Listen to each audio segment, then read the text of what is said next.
Hello everyone, thank you for joining us today. We are MBS Academy. Our mission is to bring digital technology close to our professionals.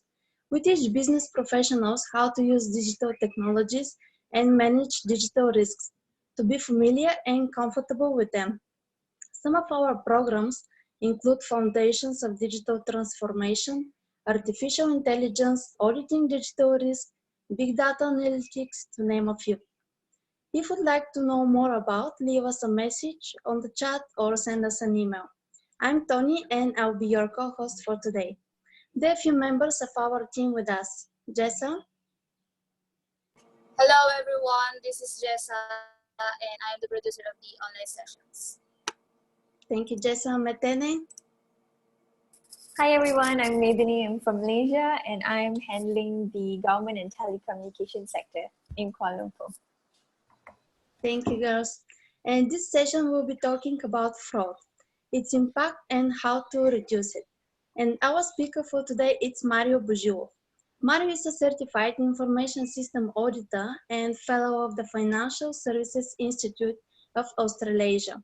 He's been working in data analytics since 1994 and in risk and audit since 1999. In that, he has managed the implementation of a number of continuous monitoring systems and data analytics projects. Now, before to start, I would like to remind you that your videos are on, so keep in mind that we can see you. Mario, please take it ahead. Thanks a lot, Tony. Hi, everyone. We live in really challenging times. COVID is starting to get a little bit behind us, fortunately. However, the economic recovery from COVID and from the contraction of economic activity and from all of the restrictions that have been put around the world in the last 6 to 8 weeks will take a much longer time. And the economic contraction, unfortunately, will bring with it reduction of incomes, naturally, which in turn may potentially cause increases in fraud and other nefarious activities. So in today's session, we will be talking about fraud and what can we do to identify it and what can we do to reduce it to a certain extent. So let's start. First, let's have a look at some definitions. What exactly is fraud? When you look here at the definition from dictionary.com, deceit, trickery, or sharp practice, or breach of confidence perpetrated for profit or to get some unfair or dishonest advantage. And if we take in a little bit deeper view of fraud, specifically internal fraud, which is the one that we're concerned mostly in this session, or the so-called occupational fraud, it is to use one's occupation for personal enrichment through deliberate misuse or misapplication of the organization's resources and assets. So basically, this type of fraud occurs when an employee or manager or executive commits fraud against his or her employer using the position and the authority that has been granted to them. Now, let's have a quick poll. We just want to take the temperature in relation to fraud around the room. Hi everyone, you should be able to see a poll pop up on your screen. So just let us know what you think. If you don't see a poll, please just let us know in the chat box.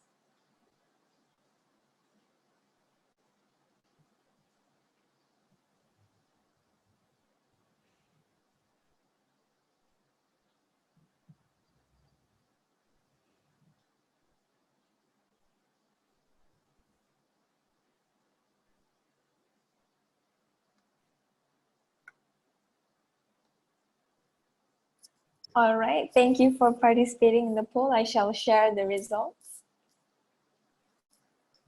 So it seems that for the majority of the organizations, fraud is definitely a problem, or at least a little bit of a problem. And that corresponds to the findings from a report that is being commissioned every 2 years by the Association of Certified Fraud Examiners. And basically what the report is stating is that fraud takes about 5% of the organization's turnover. And these are the findings from the report. The study run by ACFE looked at close to 2,700 cases of occupational fraud from around 125 countries. So that's a pretty representative sample from around the world in 23 different categories, industry categories.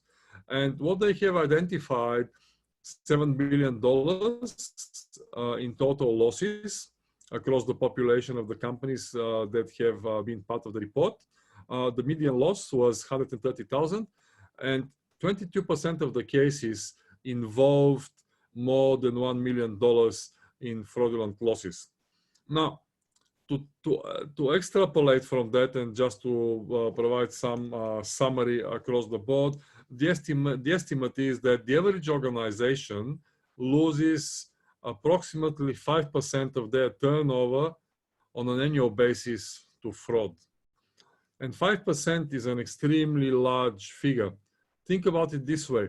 If the profit margin of a company is 15%, which is quite a reasonable profit margin, and we've lost 5% of the total, we're actually looking at 33% reduction in the profit of a company. And these numbers actually can be quite scary when you look at it. The other thing that I'm very confident myself is that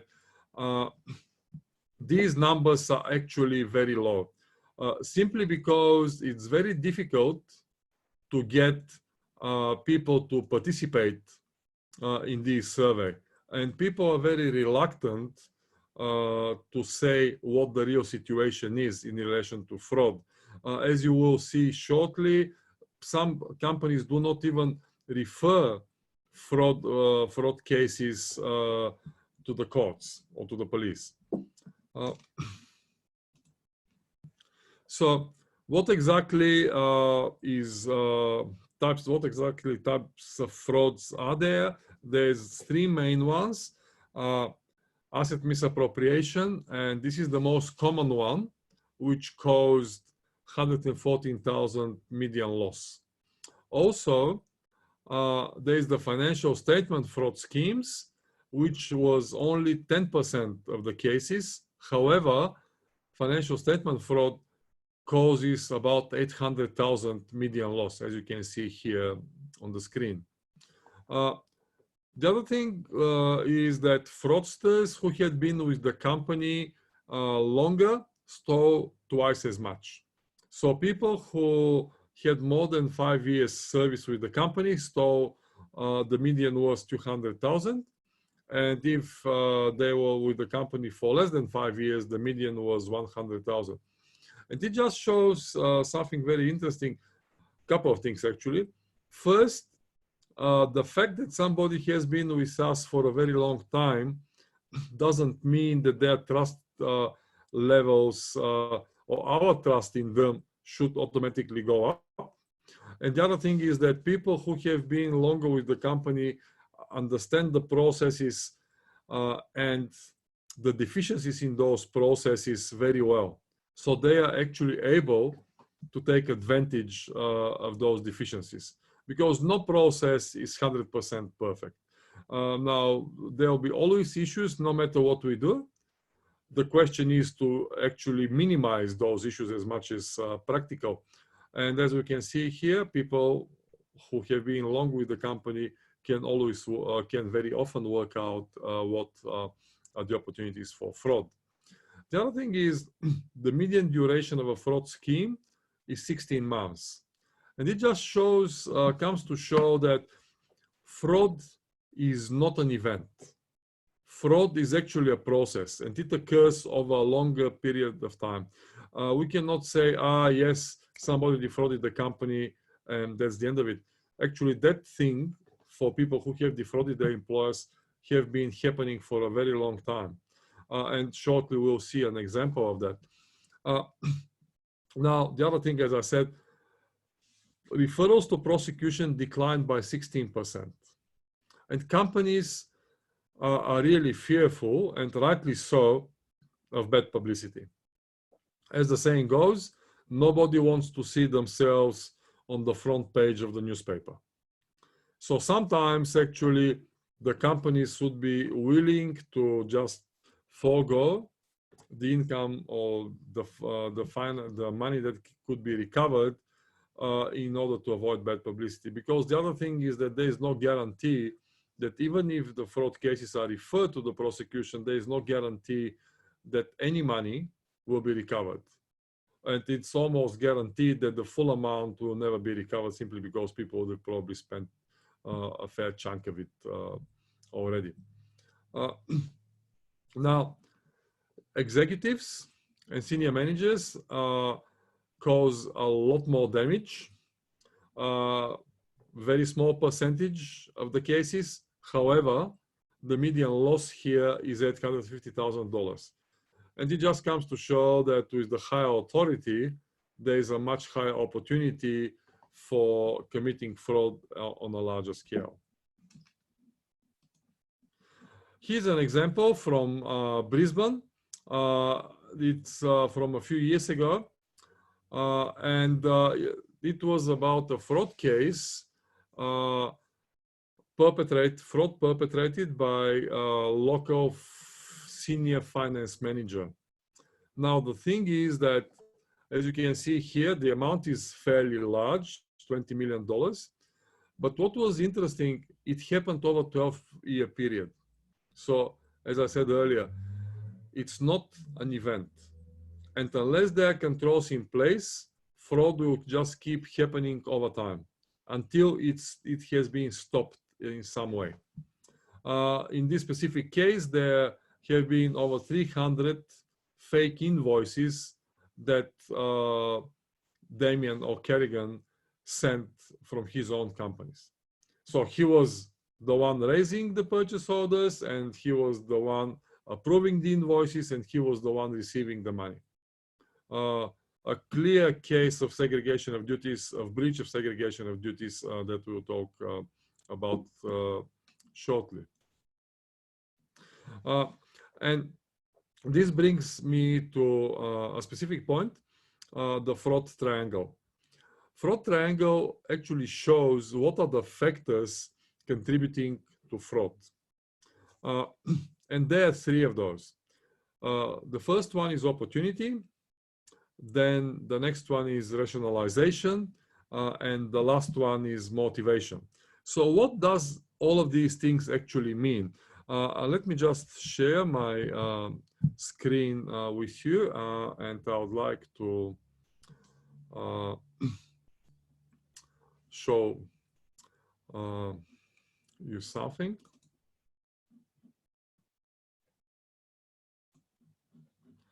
So what we'll see here is just imagine the following situation.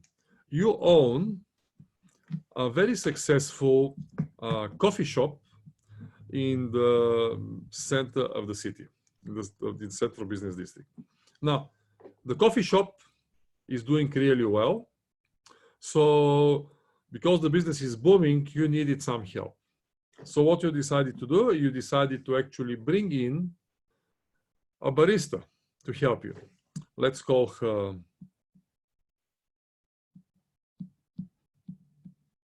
Anita. And she's helping you make coffee. She's helping with some general duties around the place. So you're paying Anita $30,000 a year. Fair chunk of money, but Anita is a really good barista. Now, every day at 2 o'clock in the afternoon,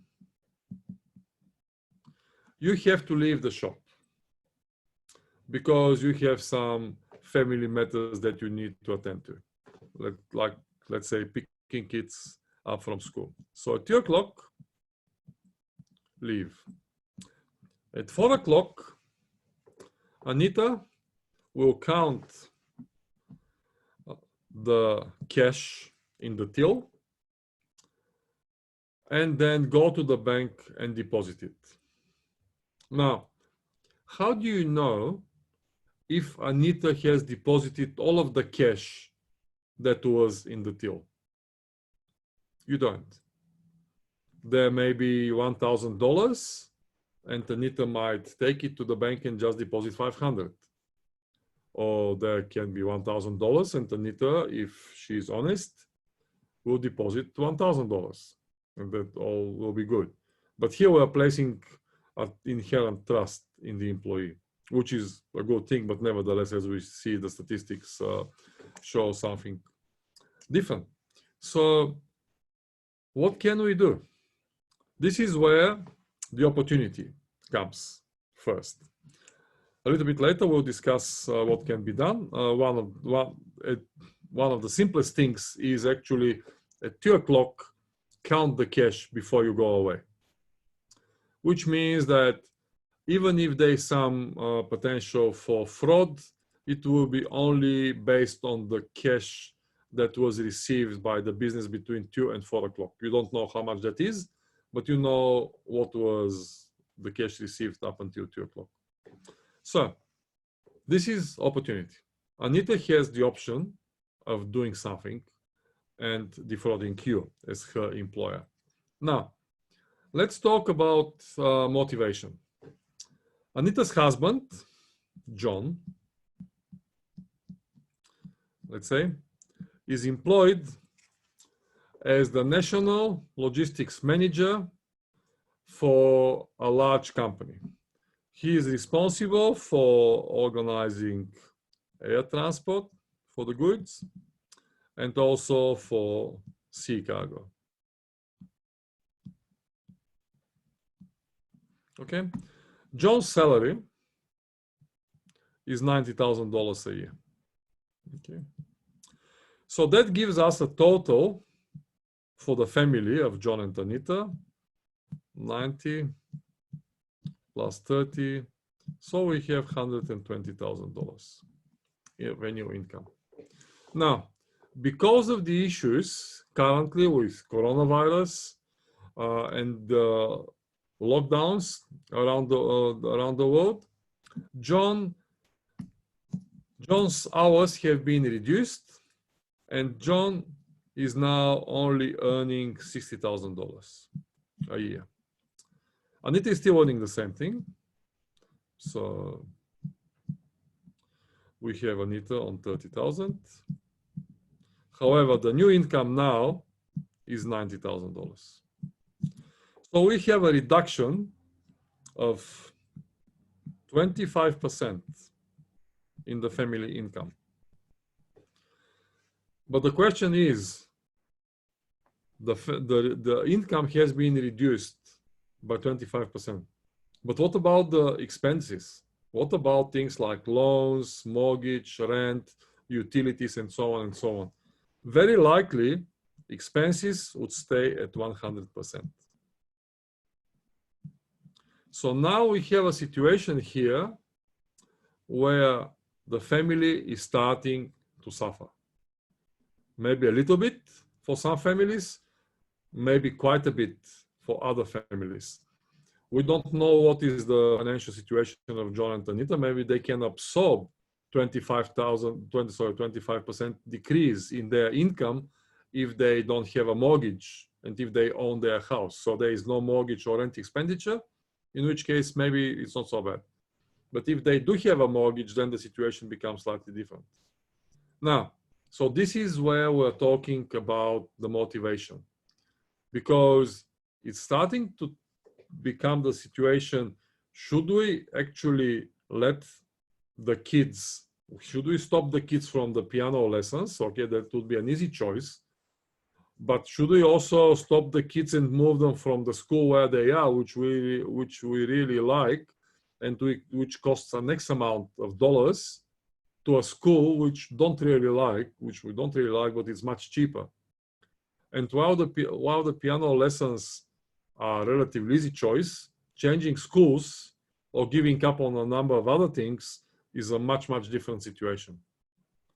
So the motivation suddenly has increased. And this is the situation that we're going to increasingly be finding ourselves as organizations.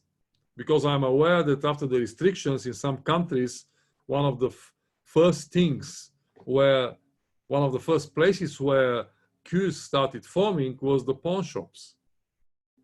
And that's understandable simply because people didn't have income for 4 or 5 weeks. So now they're looking at the pawn shop to sell some of their possessions in order to raise some money.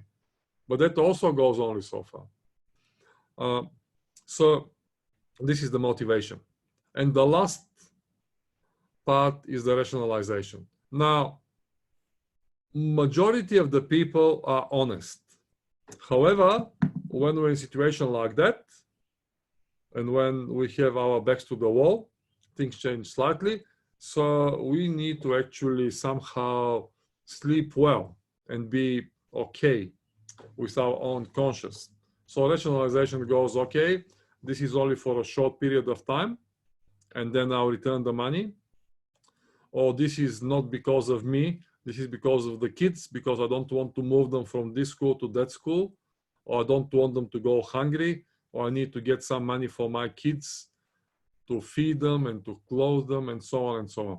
So all of these things suddenly make the fraud not as bad as it is in the mind of a fraudster. But to an independent observer, fraud is fraud, right? Regardless of the amount, regardless of the reasons behind it. So these are the three parts. This is what the fraud triangle is, and this is what we need to be mindful of. So just quickly, for about 8 minutes, let's have a quick discussion.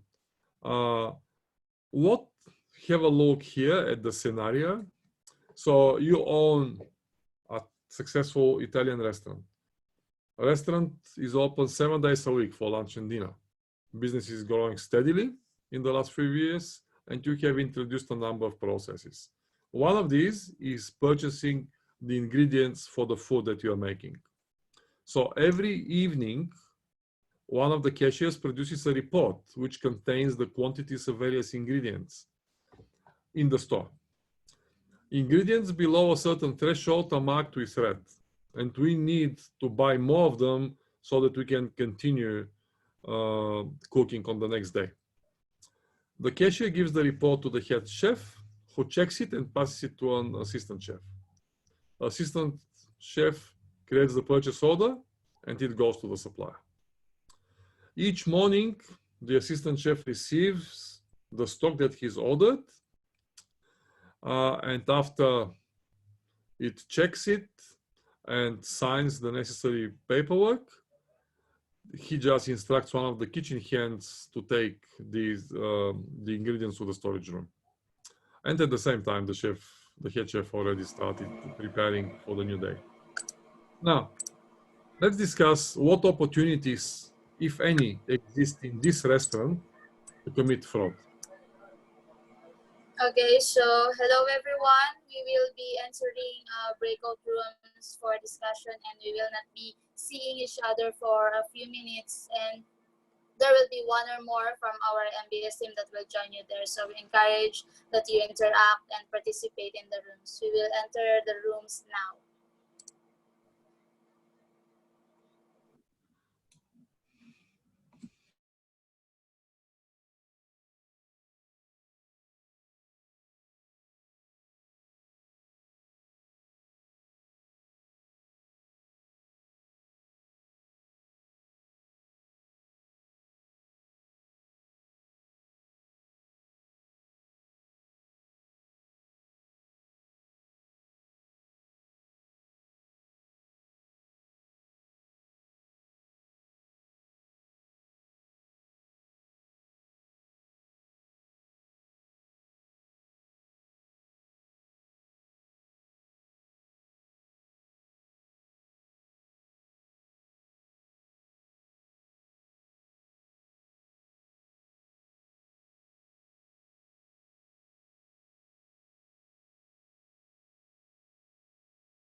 Welcome back.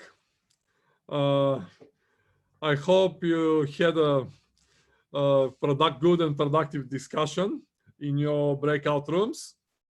So let's continue. What can we do in order to actually help with fraud detection and reduction? One of the main mechanisms to reduce the opportunity for fraud is the segregation of duties. And there are 4 parts of implementing a proper segregation of duties mechanism. So the first one is authorizing the events. The second one is executing the events.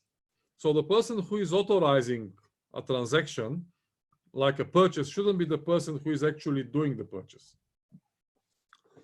The next one is recording the event. So once we have received whatever we have ordered and asked for, the person who is actually recording that shouldn't be one of the other 2 people. And the last one is safeguarding the assets. Now, let's go quickly through an example. So let's say that a sales team needs to purchase a car for one of the salespeople. So they order, it's a good salesperson, so they order a BMW for them. Okay, so the sales team leader authorizes that. And then the next stage is that the purchase is handled by the purchasing department, not by the sales team leader himself. Because if that's the case, the sales team leader can say, we're going to buy a BMW. We'll split some of the money with the vendor and we'll get something else. Because the next stage is we need to record. When we receive the goods, the car, we need to actually put it on the books. And we want to make sure that if we asked for a BMW 3, we actually receive the BMW 3 and not the BMW Series 1. And then the next stage is that the care for the BMW, for the car, for the BMW 3 in this case, will be done by the facilities and maintenance team. So every 6 months, somebody from the facilities team will take the car from the salesperson. They'll spend 1 day in the office doing some paperwork, and the car will be taken for service and then be brought back. So these are 4 different parties, because if that's not the case, we don't know what we have ordered. As an organization, we don't know how much has been paid, whether it was the correct amount that has been paid. And also, we don't know what we have received. We might have ordered a BMW Series 3, we might have received a Toyota Corolla, which is probably less than half the price. And these are the things, these are a very simple control that can be put in place and significantly reduce the opportunity. However, there's a problem with that, because, and this is the reason for these statistics here that comes from the report. So small businesses lost twice as much per scheme to fraud. So the median loss in a small business organization is $104,000, while in a large organization, median loss in a large organization is $104,000, while the median loss in a small organization is $200,000. And the reason for that is that implementing proper segregation of duties process can be very, very difficult in smaller organizations, simply because there is not enough people there. To cover, not enough separate people to cover the 4 parts of segregation of duties. In this case, there are some other things that can be done, and smaller businesses can still protect themselves relatively well. So, some of the measures to be put in place. The first one is code of conduct. Okay, so as you can see here, if we have a code of conduct in place, we can actually reduce the incidence, the financial loss by 56% reduction. So if we don't have code of conduct, 250,000 million loss. If there is a code of conduct, $110,000. And as you can also see, the second most effective control is proactive data monitoring and analysis, 52% reduction. So if we have proactive data monitoring, we have a median loss of 80,000. And if we don't have it, we have a median loss of $165,000. So code of conduct. What exactly should we include in the code of conduct? I remember I was working a few years ago at the Brisbane City Council, a very large local government authority. At the time, the annual budget was $2.5 billion, and there were 12,000 employees in the organization. When we would start, each one of us, every single employee, as part of their induction, will go on a code of conduct training. There were no exceptions. Doesn't matter who you are, how senior or how junior, you are going on a code of conduct. And it was really interesting what the code of conduct training contained. Specifically in this organization, one of the things that I remember was that any type of threat, doesn't matter how small, is a reason for dismissal. And I remember I was working in internal audit, and we had a delegation from one of the Southeast Asian countries, I forgot which one now. And when we spoke about them and we were telling them about the code of conduct and the fact that there is no law, there is no threshold, they were quite amazed that actually somebody can be fired for stealing a pen that costs $2. Now, having said that, I don't think that anybody has been fired for stealing a pen for $2, but when the expectations are set in that way, we know that people will be paying a little bit more attention. Otherwise, if you set the expectation at $500, less than $500 will fire you, above $500 will fire you, people will always stretch it. When you know the expectation is zero, people will be really careful if they decide to pinch something which costs $50. They probably still can take the pen home anyway for $2. But the expectations were communicated clearly. Everybody knew that there is zero tolerance, and some of the incidents of fraud were greatly reduced. People need to know also what are the consequences. If you get caught, you'll be fired, or in worst cases, you'll be prosecuted. It's not like slap on the wrist, don't do it anymore, be a nice boy or girl. Doesn't work like that. In this specific case, it was, we catch you, we'll either take you to the court, we'll give you to the police for them to decide what to do with you, or we'll fire you and we don't want to hear from you anymore, which was obviously the better of the two scenarios. Again, very clear communication, what would happen. And communication, as I said, every single person was going through the code of conduct training at induction. You basically, I forgot what it was, but it was fairly stringent because I remember that HR will keep talking to you until you actually go to the code of conduct. I know of some organizations where they won't pay you the first pay slip until you actually completed it. So quite a strong incentive to actually go and do it. It didn't take too much time. It took probably an hour, but everybody was informed, knew what to expect, knew what the consequences were, and that, as I said, reduced the fraud incidents. The second very powerful mechanism is the data monitoring and analytics. Now, it is one of the top, it is the top control actually, combined control, which allows to reduce both the duration and the amount lost. So if we have data monitoring and analysis, 58% faster detection, and 58% faster detection, 52% lower losses.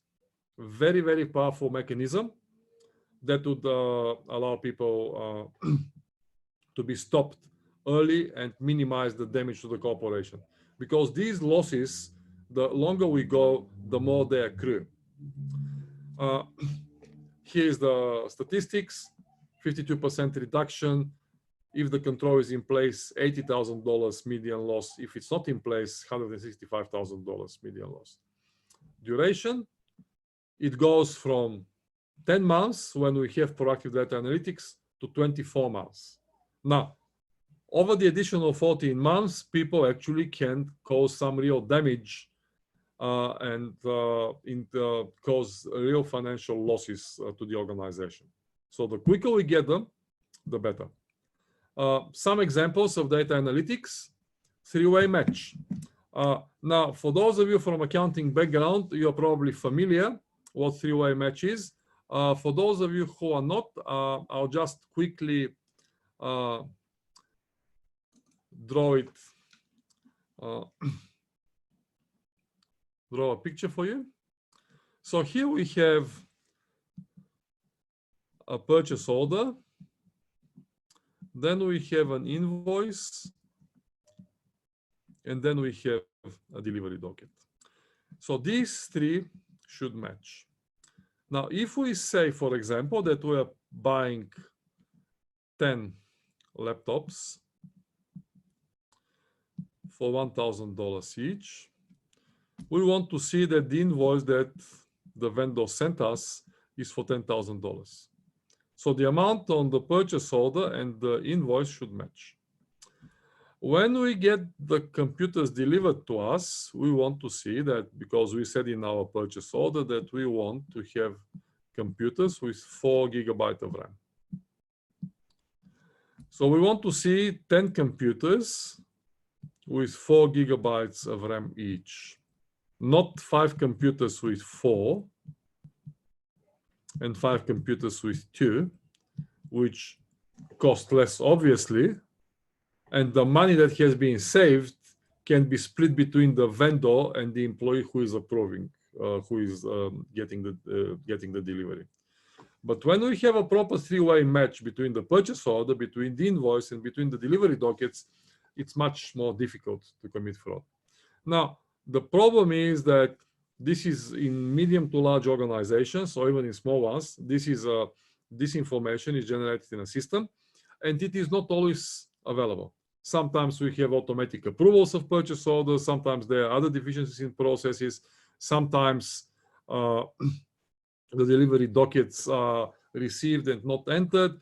All of these situations can potentially lead to additional opportunities for fraud. Now, the other one is segregation of duties. As we said, if we have a proper segregation of duties, there is much less opportunity for anybody to commit fraud. As I was preparing for today's session, I was thinking there was a case here in Brisbane about 5 or 6 years ago when somebody from Queensland Health, which is the state health department, actually defrauded the government by several $1 million. He was a finance officer, and what he was doing, he set up a company to provide wellness services through Queensland Health to citizens, and he was actually using the money from one of the ministerial grants scheme. So he was the one raising the orders, he was the one approving them, and it was going to his company. And the reason I was thinking about it is because as we're moving out of COVID-19 situation, we now will have various government schemes to help people. And some of the vendors, some of the employees, and also some of the vendors will try to use that opportunity to defraud. So again, segregation of duties, not let the same person. And check. Now this, specifically in this case, the guy set up a company which was approved as a vendor, and the company was registered at his own address, and he was listed as the director of the company. And he said a simple company check in the company register would have discovered what I was doing. So this is where data analytics actually comes in. Because if somebody regularly runs reports which provide exceptions where we have vendors registered at the same address as our employees, there is not going to be that many of them anyway, probably. We can then do something about it, catch it at the beginning. Now, this guy actually operated for several years, and they called him the Prince because he was from New Zealand. He looked like Tahitian, and he said that he had that much money because he was a Tahitian prince. Okay, just to explain why he could afford the lifestyle that he had. Another thing, vendors with PO box addresses only, just goes back to what I was saying previously. Sometimes people are not going to allow their own address to appear in the vendor register in a company, so they'll just register the company and just supply a PO box address. Again, if that's the case, it's a potential warning, so these can be investigated a little bit further. Account flipping. That was another fraudulent mechanism where somebody with enough permissions on a system can change the account of a vendor before the payment run. Now, normally the supplier payment process works once a month or once every 2 weeks. There is a program on the procurement system which produces a file that gets sent to the bank. That file contains accounts, account numbers and branches, and the amounts to be paid into each account. The bank that the organization is dealing with receives the file, it just processes it automatically. The bank doesn't know how much money needs to go into each account or even who these accounts belong to, because these accounts are not just in that bank, they can go to any bank in the world. So the bank will just process the file.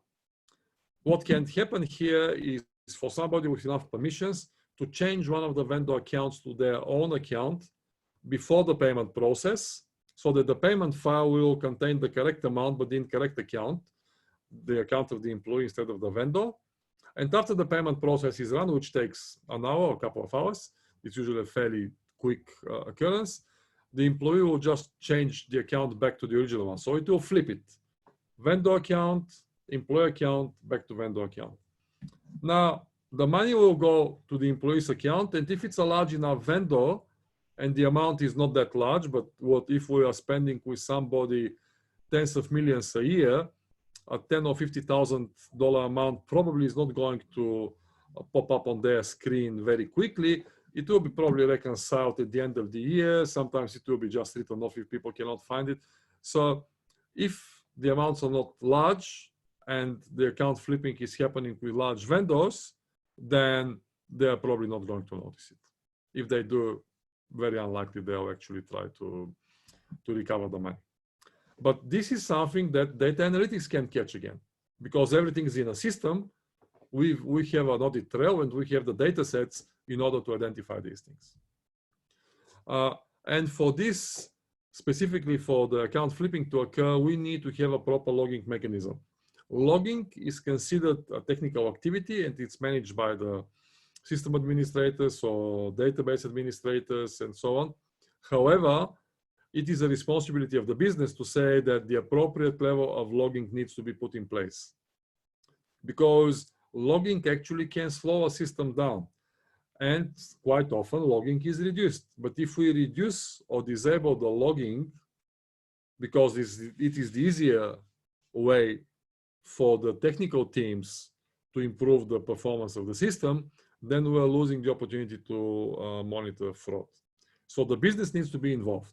It's not a technical activity. The business needs to say, okay, this is the level of logging that we want you to keep on the system. Not more, not less.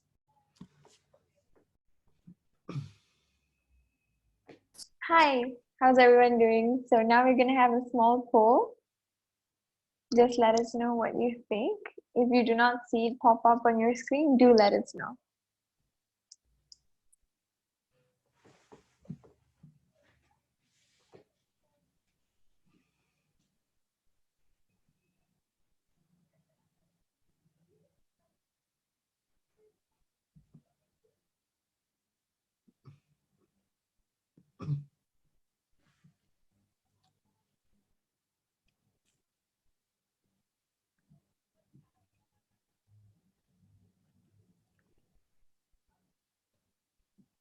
You got a few more seconds.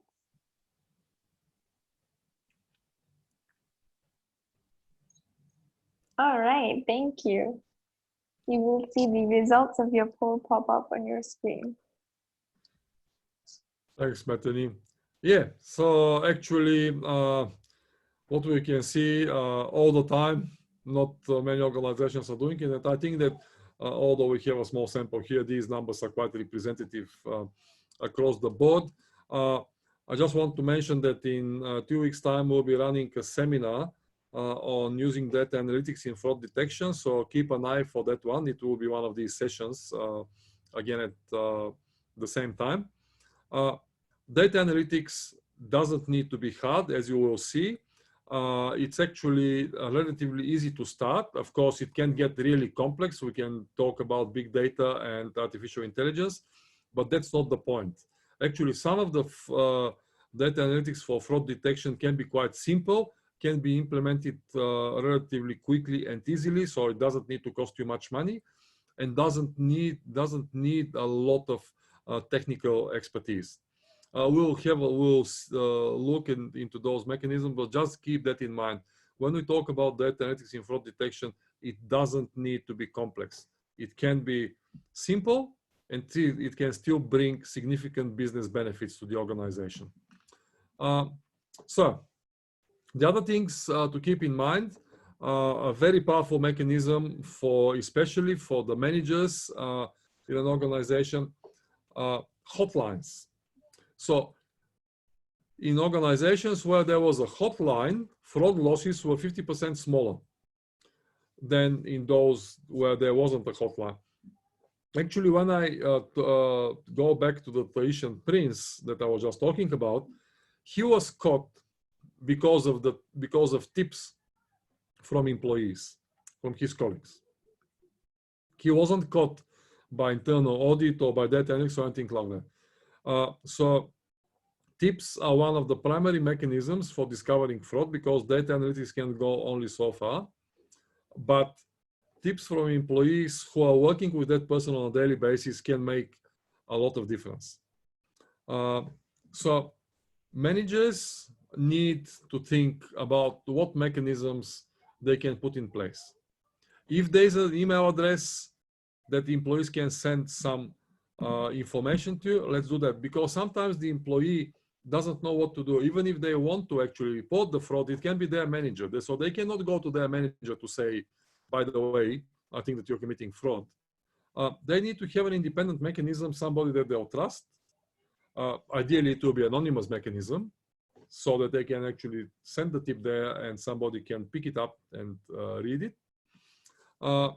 So if there is no hotline, we are relying on accident, detection by accident, or by external audit. But external detection by accident is not exactly a very scientific method. And external audit doesn't spend a lot of time in an organization. Usually external auditors work with a number of organizations, so they will have a limited amount of time to spend with one specific organization. So telephone hotlines are the most popular, and there needs to be a dedicated phone number so that people can actually ring that phone number, and that needs to be communicated maybe as part of the code of conduct training. By the way, if you notice something, we strongly encourage you to ring this number. Email is another one. Personally, I think that email doesn't work as well as the phone, because email leaves a trace and people can be reluctant to provide a tip if they know that they can be discovered, because actually reporting fraud can be a really big psychological trauma for some people, because you're never 100% sure that what you are reporting is fair. So some people will be mindful of accusing others wrongly, and so on and so on, or of the repercussions on them if nobody does anything about the fraud, because that does happen. If the fraud is committed by somebody high enough in power, they can actually sometimes they manage to brush it off for a time, and they'll actually take some actions against the people who tipped them about. Web-based online forms. Now, we live in a very technology advanced world now, and we have advanced technologically quite a bit in the last 4 to 6 weeks because of the working from home and all of the coronavirus restrictions. Maybe messaging apps. This one here, the logo, this one is called Signal. It's very private, it's fully encrypted. So this is one way to provide a number on Signal that people can use. This is probably the top choice for many cybersecurity professionals who deal with these things on a daily basis. We use it in MBS Academy as well for our internal communications. The other one is Snapchat. Snapchat is really good because actually Snapchat messages disappear after a period of time. So they're destroyed. And this way, the repercussions, again, the privacy concerns of the employees can be addressed to some extent. And now, just before we finish and move on to the Q&A, we have some time for Q&A. I just want to say fraud is going to be a problem. It is a problem, however, that can be minimized quite significantly. Very simple things like code of conduct training and data analytics can do wonders and provide a communication mechanism for people to submit their tips. If you'd like more information, please do join us in 2 weeks' time. And of course, send us an email with any questions. We'll be more than happy to provide some ideas on what to do. So thank you very much.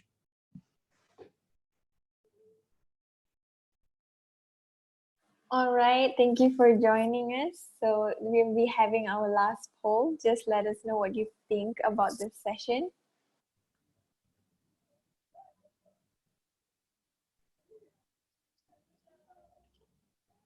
Back to you, Mario. Thanks, Bethany. And while we're looking at the poll, we have some time to have a few discussion and to see if there are any questions.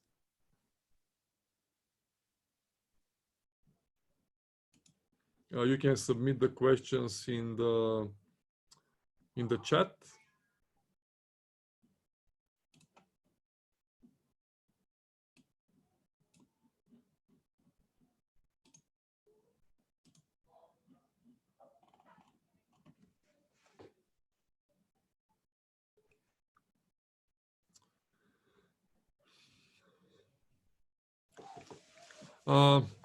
Yeah, actually, we never will be able to catch all of the fraud, Jenny. Realistically, it's not going to happen. However, we can still catch a portion of it and minimize its impact on the organization. As I said, if there is a process for some simple data analytics to be run on a regular basis, that will catch parts of it. If we provide the mechanisms for the employees who see what is happening around the organization, then we can rely on them tipping us off. So, as I said, never 100%. However, the occurrences can be reduced. Data quality. Actually, I have a really special view on data quality. Personally, because I have been involved with data analytics in audit and risk for about 25 years now, I'm not actually a big fan of clean data. I'm a big fan of dirty data. I want to see what the data, how the data is coming out. So the data quality is something which is very relative, and the data quality within a business process is one thing.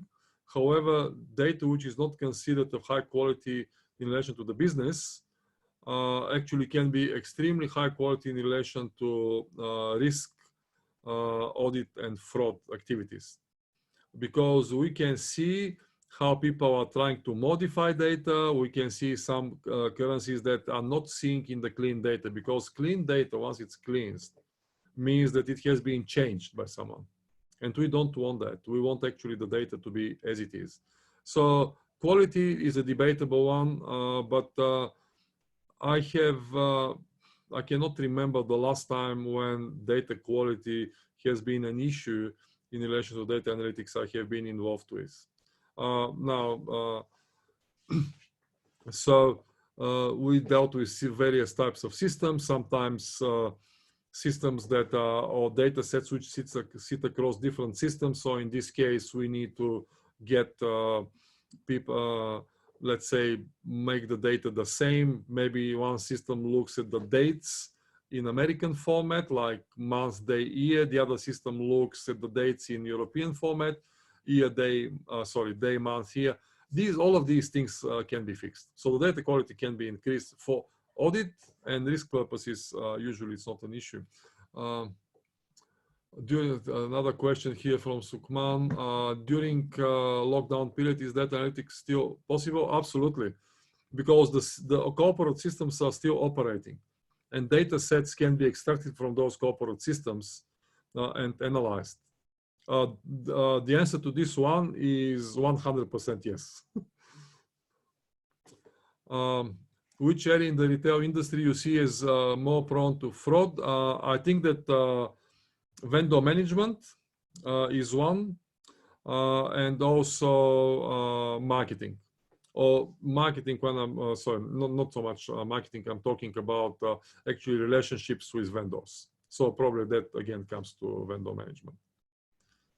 Cyber crimes in banks, does data analytics help? Certainly does. It depends on the cyber crime, but for example, specifically, I'm involved, my PhD research at the moment is on detecting fraud in credit card applications. And we're looking at how to reduce the incidences of synthetic identity fraud. When people submit credit applications based on an identity which is fake. So somebody takes my name, takes somebody else's address, and somebody else's ID like passport or driver's license, and creates an identity which does not exist in the real life and submits a credit application based on that.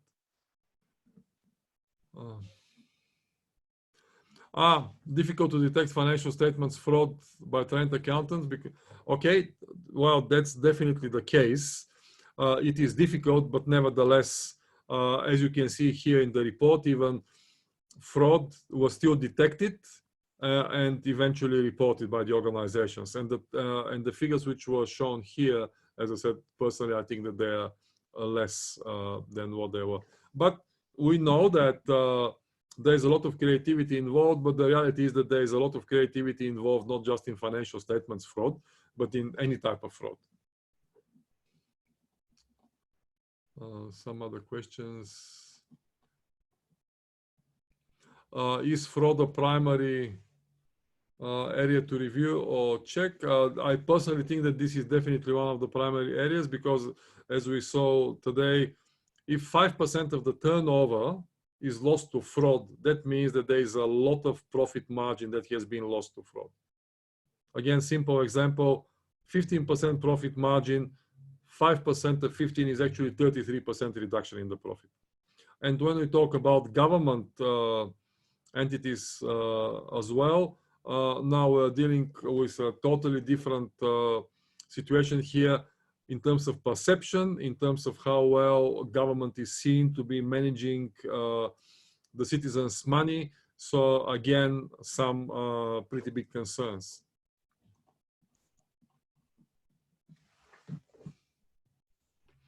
Any other questions? I think that this is probably all.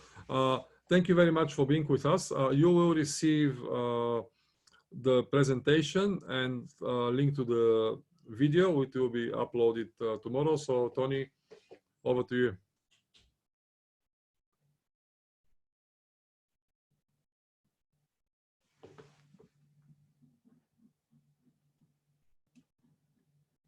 Tony, we don't hear you.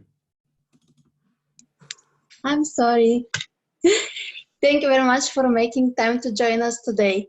Hope you enjoyed. See you next week, same day, same time, when we'll be talking about securing the home network. If you're working from home and you're with limited understanding of cybersecurity and methods of achievement for protection, this session is for you. We'll be showing you how to better plan, put in place, and protect your home network. Don't forget to share with your colleagues and friends. See you next week. Thank you. Bye.